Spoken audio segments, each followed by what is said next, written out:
জাতীয় ঈদগাহে ঈদের প্রধান জামাত সকাল 8:30টায়। এতে শামিল হবেন রাষ্ট্রপতি মোহাম্মদ শাহাবুদ্দিন ও প্রধান উপদেষ্টা অধ্যাপক মোহাম্মদ ইউনূস। সকালে ঈদের জামাতে আয়োজনের সার্বিক প্রস্তুতি পরিদর্শন করে এসব কথা জানান ঢাকা দক্ষিণ সিটি কর্পোরেশনের প্রশাসক মোহাম্মদ শাহজাহান মিয়া।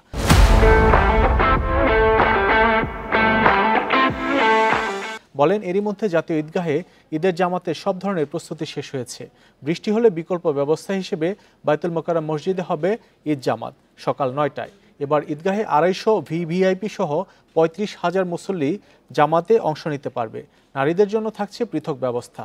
নামাজে মুসল্লিদের ছাতা না নিয়ে আসারও অনুরোধ জানিয়েছে ডিএসসিসির প্রশাসক মোহাম্মদ শাহজাহান মিয়া। আবহাওয়া অধিদপ্তরের পূর্বাভাস অনুযায়ী বৃষ্টির কোনো সম্ভাবনা নেই এবছর। আমরা সকল প্রতিকূল পরিস্থিতি মাথায় রেখেই আমরা প্রস্তুতি সম্পন্ন করেছি।